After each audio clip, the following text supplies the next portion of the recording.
Et avec nous pour en parler ce soir, Gérard Filoche, porte-parole de la gauche démocratique et sociale. Bonsoir Gérard Filoche. À vos côtés, Jean-Marc Chipot, porte-parole de Debout la France. Bonsoir Jean-Marc Chipot, merci d'être avec nous. Alors donc après Pasteur, on le disait en janvier, Sanofi maintenant.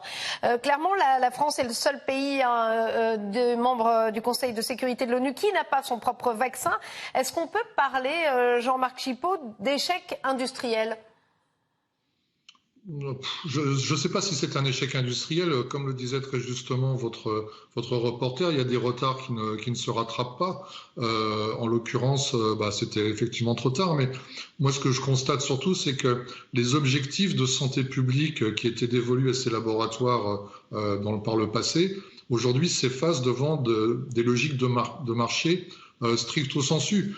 Je pense qu'effectivement, le docteur Adhanom Ghebreyesus, qui est directeur général de l'OMS, a dû tomber de sa chaise lorsqu'il a entendu qu'il n'y avait pas de besoin de santé publique pour un vaccin à ARN messager. Alors, on peut discuter des effets secondaires de l'ARN messager, du temps nécessaire pour en mesurer toutes les conséquences. Mais enfin, il y a quand même toute l'Afrique qui n'est pas mesurée, qui n'est pas vaccinée, pardon, et on ne mesure pas encore les conséquences de cette absence de vaccination sur ce continent.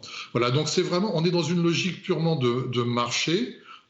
Effectivement, Sanofi, avec GSK, développe un vaccin traditionnels, et ils vont remporter le marché, enfin, ils vont se positionner sur le marché de la 3e dose, qui est tout simplement gigantesque, puisqu'aux États-Unis, on parle que de ça, Israël ne parle que de ça, et je mets le pari qu'en France, on en parlera avec insistance très bientôt. Donc là, ils vont remporter une forme de jackpot, et puis ils vont remporter aussi le jackpot sur leur développement, parce qu'ils ont fait des travaux quand même sur l'ARN messager, et ça, ils sont en train de le réorienter vers la grippe saisonnière, puisqu'ils ont commencé les essais de phase 1 donc en juin dernier, qui sont apparemment prometteurs. Et la problématique de la grippe saisonnière, c'est que le virus change tous les ans, et qu'il y a donc un temps d'adaptabilité assez long entre le moment où on développe le vaccin traditionnel et le moment où on livre les doses. Et si on arrive à raccourcir ce délai, eh bien on sera plus efficace, et on pourra donc livrer un vaccin beaucoup plus efficace. Et ça, c'est un immense marché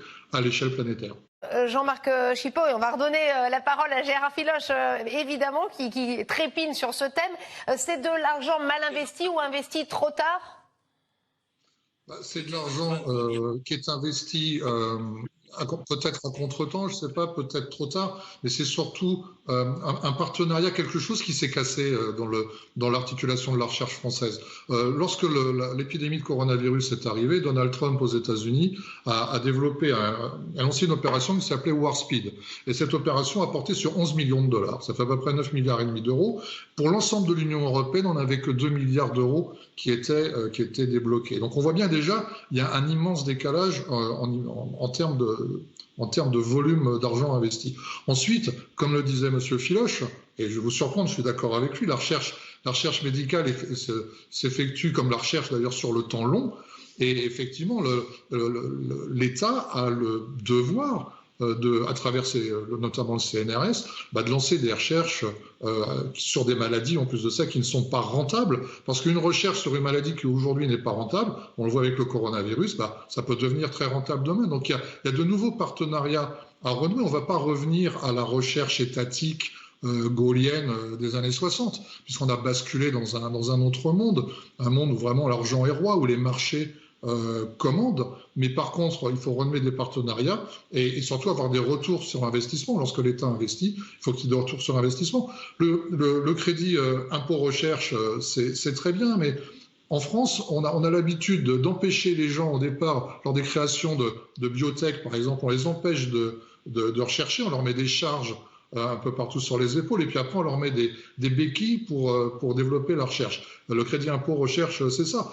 Les start-up françaises, les biotech françaises, les medtech françaises qui sont innovantes, qui sont nombreuses, ont besoin d'avoir un accès à la recherche fondamentale étatique, ont besoin d'avoir un accès au financement. C'est vraiment par là qu'on pêche, développer Une molécule, c'est 10 ans de travail et c'est environ 1 milliard d'euros. Donc il faut réaccompagner nos pépites françaises et il faut ensuite empêcher qu'elles ne tombent effectivement sous la coupe d'entreprises principalement américaines qui font de la prédation scientifique. En tout cas, ça a donné certaines idées, notamment à Émilie Cariou, la députée Les Nouveaux Démocrates de la Meuse, qui propose justement de se servir du fameux CIR pour favoriser la relocalisation. Écoutez. Cet amendement, j'aurais pu l'appeler l'amendement Sanofi. Conditionner le crédit impôt recherche à la relocalisation des chaînes de production. Balayé, Sanofi continue à toucher le crédit d'impôt recherche, abandonne la recherche sur le vaccin ARN. Stop à l'argent public déversé sans contrepartie. Jean-Marc Chipot, c'est un début de piste conditionné justement à la relocalisation. Écoutez, moi je suis ravi que toute la France se convertisse aux idées de Nicolas Dupont-Aignan et de Debout la France. Nous n'avons eu de cesse de répéter cela au moins depuis 2012. C'est merveilleux. Alors, oui, alors, il se trouve que Nicolas Dupont-Aignan se présente à la présidentielle et que dans son programme, il y a effectivement un item qui concerne la relocalisation de la production des principes actifs et des médicaments et que pour accéder au remboursement par la sécurité sociale, parce que ce sont les Français qui payent, il y a l'aspect financement de la recherche, mais après vous avez les Français qui doivent payer les médicaments, qui doivent payer les vaccins via leur cotisation sociale.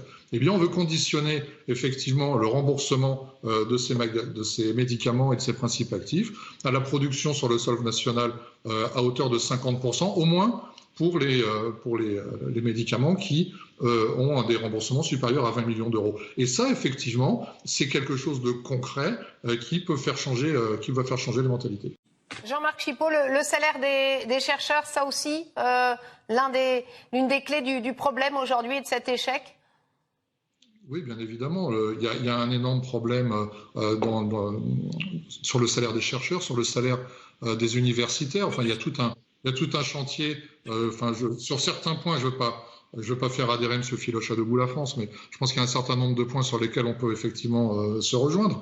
Mais si vous voulez, au-delà de ça, c'est toute l'articulation vraiment entre la recherche publique fondamentale, temps long, effectivement, de la recherche. La recherche fondamentale, c'est quoi? C'est rechercher en médecine, par exemple, des molécules dont on ne sait pas si elles auront un jour une utilité. Voilà. Et ça, il y a très peu d'entreprises privées qui le font, ou alors elles délèguent ça maintenant à des biotech qu'elles vont absorber tout de suite derrière, pour faire du profit. Mais on a besoin aujourd'hui, le monde est confronté à de plus en plus de vagues épidémiques. Il y a pas mal de dangers qui guettent la planète. On a besoin effectivement de rebâtir un pôle de recherche fondamentale en France et qui va tirer ensuite l'industrie derrière, qui va nous permettre, nous aussi, d'avoir demain des vaccins contre d'autres maladies. La lutte contre le cancer, et je pense à ça, est un enjeu mondial